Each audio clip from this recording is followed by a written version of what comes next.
Boa tarde, pessoal. Tudo bem? Bom, pessoal, eu andei assistindo uma série de vídeos no YouTube, né? Que já tinha sido recomendado para mim por amigos meus, amigos direitistas, chamemos assim. Assim como muitos também me definem, né? Embora eu ache o rótulo bastante empobrecedor, como já disse em várias ocasiões, mas vários amigos tinham me recomendado a série Brasil Paralelo. Você já deve ter visto. Bom, série Brasil Paralelo, né? É bem interessante a proposta do pessoal que criou de formar uma rede alternativa de mídia e começaram fazendo um grande documentário sobre o Brasil, sobre a situação brasileira, né? E não só sobre uma suposta crise momentânea, de como isso se formou no Brasil, né? Bom, o negócio é o seguinte, né? Como a gente já falou aqui várias vezes, e também no meu canal de SoundCloud, que eu tenho me dedicado mais frequentemente, mais regularmente, o negócio é o seguinte: não existe neutralidade, né? Isso é uma coisa bastante óbvia para mim. No entanto, o fato de não existir neutralidade não significa que tu não deva ter um mínimo de objetividade na explicação, fundamentação daquilo que tu acredita. Essa objetividade implica tomar conhecimento das ideias que lhe são opostas, né, e criticá-las no seu núcleo duro, ou seja, naquilo que ela mais se apoia. Normalmente é o método utilizado de análise. Isso a gente vê quando critica o marxismo. Uma coisa é fazer uma crítica fraca ao marxismo. As previsões de Marx não deram certo.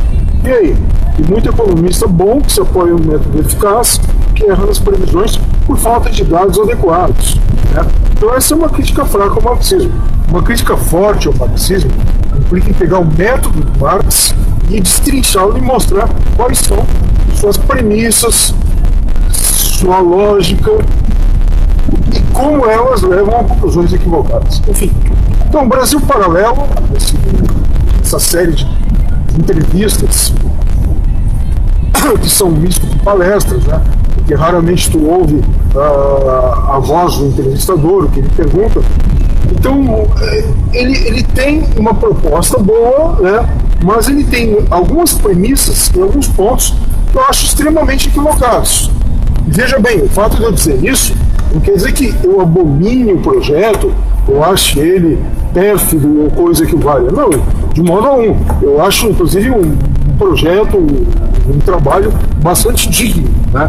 Tanto é que me dou o trabalho de comentá-lo, né? Claro que são vídeos, palestras extremamente extensos, eu tenho que coletar os detalhes, registrá-los, mas algumas coisas aqui me ocorrem, né? E na medida do possível eu vou fazer esses pequenos vídeos e comentar os pontos que me lembram. Eu não sei se foi no segundo ou no terceiro episódio, segundo ou terceiro vídeo, claro, que se encontra disponível já no YouTube, em que um dos entrevistados fala sobre como, querendo criticar tudo aquilo que veio com a República, né, como o Brasil foi um erro. Então ele sustenta a ideia de que o Rio de Janeiro seria um locus perfeito para a capital do Brasil e tal, porque ali mesmo existe um mix, né, uma mistura de culturas brasileiras, onde, por exemplo, qualquer coisa errada ou qualquer atitude, série de atitudes equivocadas do governo, poderia levar facilmente a sua destituição por ali estar, digamos assim, o coração, o cerne da sociedade brasileira. Bom, primeiro ponto é esse, né, cara? Quando a gente fala em Brasil, quando a gente fala em qualquer país, mas principalmente países continentais, como é o caso do Brasil, não só em termos territoriais, mas em termos populacionais também, fica difícil de dizer o que é o coração, né? Faça um exercício. Pergunte a um carioca se ele se sente representado, se ele acha que São Paulo é a capital econômica do Brasil, é o coração do Brasil. Econômica até pode ser, porque dá para mensurar isso, né? embora outras economias, como Minas Gerais, como o próprio Paraná, o Rio Grande do Sul e também o próprio Rio de Janeiro, são molas econômicas importantes. Mas, enfim, pergunte a um carioca, ou um cidadão qualquer, de qualquer ponto do estado do Rio de Janeiro, se ele se sente representado culturalmente, socialmente, pelo estado de São Paulo, particularmente pela capital paulista. É óbvio, né, que a resposta será não. Assim como o contrário também é verdadeiro. Ou então faça o seguinte exercício aqui no Sul. Pergunte para um gaúcho se ele se sente assim em relação a pontos mais pujantes da economia brasileira. Óbvio que ele vai dizer de modo bastante inflamado que não, né? Conheço o meu povo, conheço o meu eleitorado, né, como diz o ditado. Então, essa é uma premissa totalmente equivocada. Em seguida, o entrevistado começa a falar sobre as mazelas de Brasília, falar que lá não tem uma arquitetura que represente o passado do Brasil. Sim, é verdade. Né?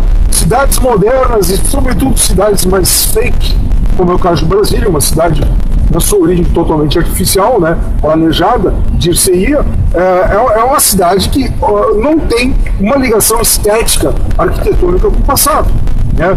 O urbanista que projetou Brasília, o Lúcio Costa, que muita gente acha que foi Niemeyer não, foi o arquiteto, né, dos principais prédios públicos de Brasília, mas o Lúcio Costa, ele tinha uma concepção na época planificadora. Né? Bem coisa de comunista. Cara, isso não era só coisa de comunista. Né? Esse aí é mais um dos vícios da nova direita brasileira, que é uma direita panfletária, né, internética, de Facebook, antes era de Orkut, que acha que tudo que é errado é do comunismo. Cara, tu pega o planejamento do próprio Estados Unidos da América nos anos 70, é uma coisa de planejamento central que acha que vai conseguir ordenar o desenvolvimento econômico. Né? mas isso é keynesianismo é comunismo. Tá vendo a ignorância? Esse tipo de argumento, cara, é um argumento muito burro, né? Então, assim, tu quer combater a esquerda, quer combater os vícios econômicos, políticos, sociais da esquerda, pelo menos se informe sobre ela, né? Não fique repetindo asneira, como muitos dos entrevistados do Brasil Paralelo, não todos, tem alguns entrevistados que são dignos de nota, inclusive dá para aprender muito com eles, mas alguns dos entrevistados do Brasil Paralelo, cara, são meramente panfletários. Por exemplo, e é um vício até de esquerda marxista estrutural, o marxismo que acredita que a coisa está tudo tão predeterminada que há pouca possibilidade de intervenção na história do desenvolvimento, na intervenção no curso histórico dos acontecimentos, que tu achar que o fato de que a arquitetura foi feita de tal forma, a história, o destino daquela cidade está traçado. Cara, que é isso? Isso é coisa do Le Corbusier, né? Pseudônimo de um arquiteto francês que dizia claramente, expressamente, que a arquitetura serve para disciplinar. Né? Cara, as pessoas reagem. Por isso que é difícil, entre outras coisas, né, fazer ciência social de verdade. Não estou falando dos doutrinadores baratos. Mas é difícil por quê, cara? Porque as pessoas reagem. Então, ao mesmo tempo que tu cria super quadras, para as pessoas se condicionarem a ter uma vida social dentro das quadras, e não circularem muito pelas vias da cidade, então ter todo aquele planejamento tratando as pessoas como gado, as pessoas fazem da entrada dos fundos dos seus prédios, dos seus condomínios, as entradas principais. Elas reagem, elas procuram outras formas de sociabilidade, né? Então, assim, claro que Brasília pode, dentro de um ponto de vista estético e arquitetônico, ter vários defeitos, etc e tal, né?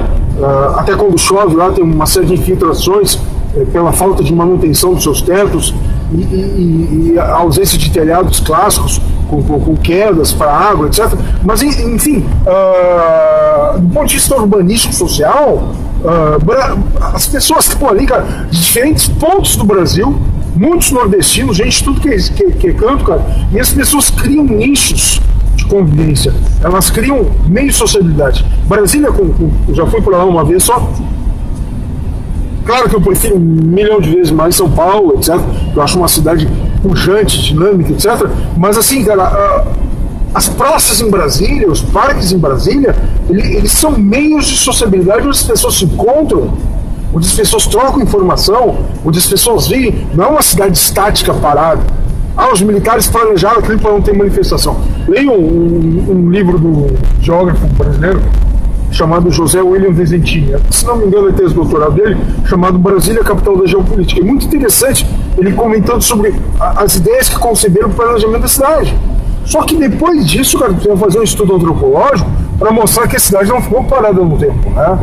E que a própria população criou meios alternativos de conviver naquele planejamento estrutural, né?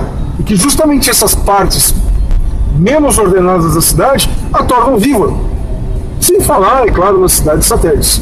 Isso não quer dizer que eu esteja dizendo que Brasília foi uma boa ideia. Não, achei que foi um gasto desproporcional de recursos, foi uma coisa totalmente desnecessária do ponto de vista lógico, econômico, mas enfim, está aí. Coisa mais idiota que existe na vida é ficar reclamando do passado, né? O que fazer agora? E a própria sociedade, ela acaba desenvolvendo caminhos. Claro que isso não quer dizer que Brasil e o projeto Brasília não tenha vícios, defeitos que devem ser combatidos, mas através de reformulações, inclusive das práticas cotidianas das pessoas.